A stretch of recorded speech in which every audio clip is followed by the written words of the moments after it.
The Montana night was an endless swirl of white. Snow fell so thick it erased the sky, muffling every sound. Wind howled through the valley like a wild animal. In a small wooden cabin at the edge of Pine Creek, Evelyn Harper, a 78-year-old widow, sat wrapped in a faded quilt beside the fire. The radio crackled warnings, "Stay indoors." Temperatures dropping below zero. Visibility near none. Evelyn smiled faintly to herself. "As if I'm going anywhere," she muttered, stirring the soup simmering on the stove. Her husband George had built this cabin 40 years ago before his passing. Since then she'd lived alone, her days simple, her heart quietly aching but full of kindness that never faded. Then came a knock, hard and desperate, once, twice, then again. Her heart leapt. Out here no one knocked this late, especially not in a blizzard. She opened the door a crack and snow blasted in. 15 figures stood outside, men in leather jackets, tattoos half hidden under frost, their faces raw from the cold.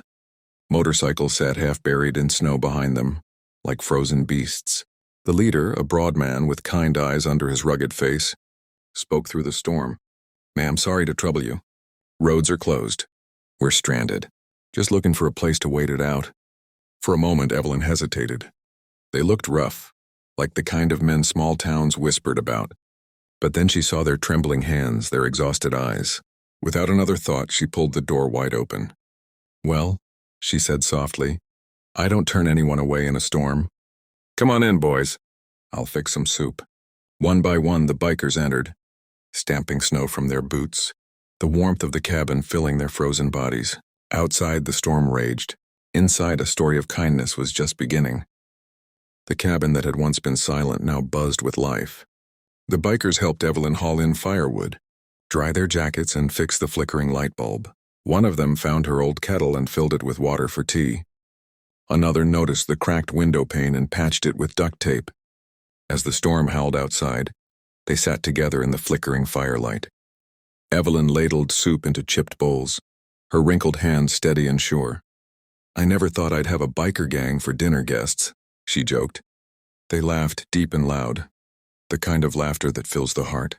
Between bites, stories poured out. One biker, Red, talked about how he'd been in and out of foster care before finding Brotherhood on the road. Another tank said he hadn't spoken to his mother in 10 years. Evelyn listened to each story with kind eyes, never judging. On the mantel sat a photo of a younger Evelyn beside a man with a motorcycle. "That your husband?" asked the leader, Duke. Evelyn smiled softly. "That's George. He used to ride. Said bikers were angels on wheels, just not the kind people recognize." The room went quiet. Then Duke nodded. Guess he was right. They played cards late into the night, fixed her old generator, and even shoveled snow from her porch. One by one, the bikers drifted to sleep on blankets and couches, warmed by more than just fire. Evelyn watched them with a tear in her eye. For the first time in years, her cabin didn't feel lonely, it felt alive.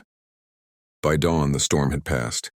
The world outside glittered, wrapped in a thick white blanket of peace. Evelyn opened her eyes to silence, the kind of quiet that comes after a long fight.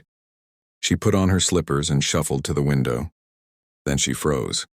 Her small front yard, usually empty except for her old oak tree, was now filled with motorcycles, dozens, maybe 100. Chrome and color stretched down the snowy road, sparkling in the sunlight.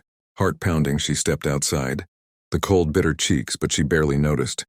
One by one, bikers turned as she appeared, cheering and clapping. Duke walked forward with a grin. "Morning, Mama Evelyn," he said, handing her a leather jacket. On the back, in white stitching, were the words, "Mama Evelyn, guardian of the road." Evelyn blinked back tears. What is all this?" Duke chuckled.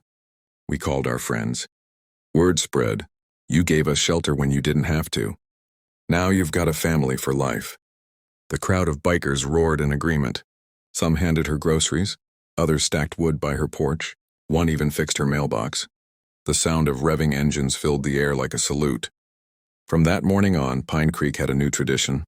Every winter, hundreds of bikers rode to Evelyn's cabin bringing food, gifts, laughter, and love.